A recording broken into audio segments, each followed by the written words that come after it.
What's up, family? Welcome back to The Divine Illumination. It's more to your food than just filling your stomach. This gonna sound cliche, but you literally are what you eat. Every 30 days, our bodies make new cells based on what we eat, drink, and think. So we literally are what we eat. We are what we consume. With that being said, when we take a look at slaughterhouses and see the living conditions that these animals are in, like if you look at a slaughterhouse, these animals see their brothers and sisters being slaughtered, like right in front of them. And that animal has a conscience. So it develops fear and anxiety in it. When you see your family members getting killed like that, you're gonna be scared. You know you up next. It's a lot of fear, anxiety, and depression being built up within these animals. And energy cannot be created or destroyed. It can only be transferred. So when you consume those animals, you consume all of their fear, all of their anxiety, all of their depression. And when we step back and look at this, it's over 72 billion animals that's slaughtered every year. So karma is real. No matter if you believe in it or not, karma is real. What you give out is what you get back. So all these animals are being slaughtered. So it's only right that humanity has to pay for what it's doing. Like how can you expect to live in a world of peace if everybody is inflicting pain on the environment around them? You feel what I'm saying? That's one of the main reasons I stopped eating meat myself, because I realized that the energy, all that pain and depression and trauma and anxiety that was in that animal before it got slaughtered is still in that animal. And when I consume that animal, that energy is being transferred to me. Therefore, I will have the same emotions that that animal had. You feel me?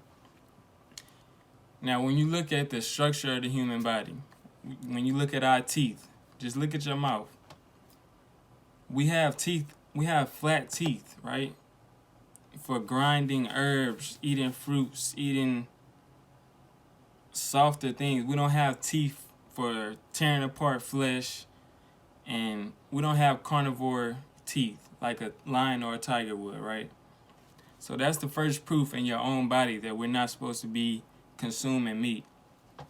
And then when you look at our intestines, our intestines are much longer than a carnivore's intestines is. A carnivore intestines is very short, and it has the acid in its stomach is a lot more potent than the acid in our stomachs. It's a lot stronger. You feel me? So just going off of that, it makes sense for us to adjust our diet according to the structure of our body. You feel me? I know y'all heard people say, oh, he's strong as an ox, right? Those same people go to the crib and throw 3 slabs of meat on their plate thinking they getting stronger.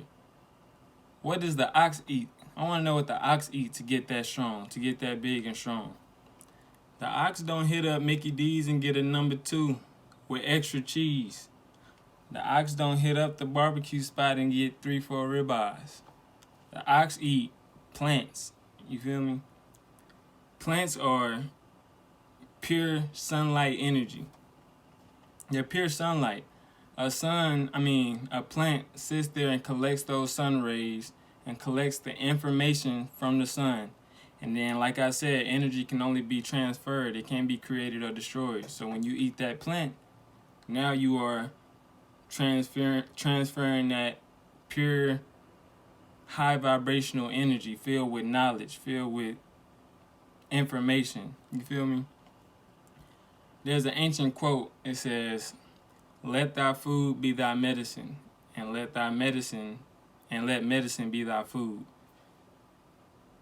That's how this was intended to work. Everything, you don't need all those different antibiotics and all that stuff the pharmaceutical companies offer to you.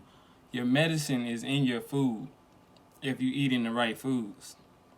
There's certain minerals and vitamins that you need that are in plants. You feel me?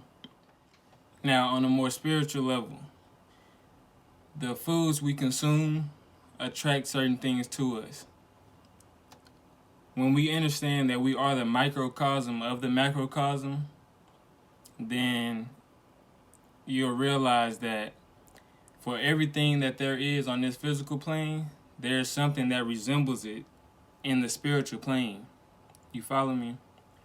So, if you were to take a piece of meat and just throw it outside, let it sit outside. Parasites, different parasites and worms, all of that grows out of the meat that you threw outside.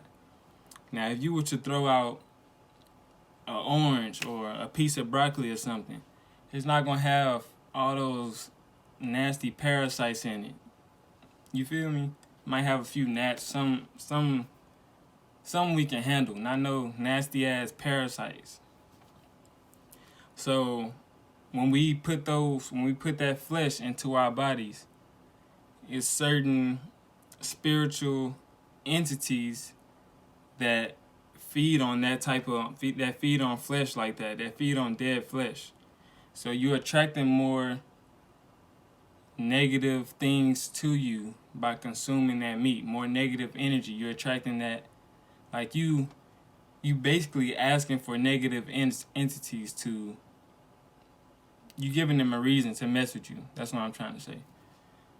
But if you were to consume clean energy, clean food with high vibrational live food with live enzymes, then you wouldn't attract those negative entities to you. You feel me? So, yeah, man, it's just something to think about. I mean, I ain't telling you what to eat. You do as you wish, but it's just something to think about. It's bigger than just filling your stomach. It's more to food than just that. But anyway, if y'all enjoyed this video, leave a like, comment, and subscribe if you ain't subscribed already. I appreciate y'all, and much love, and I'm out. If you stand for something, you never fall for nothing. When they approach you with rubbish, make that the end of discussion. With glitters ain't always gold. Play it smart, just don't rush and feeding you gourmet lies. Don't believe them, they bluffing. We gotta stay strong for our mothers and sisters.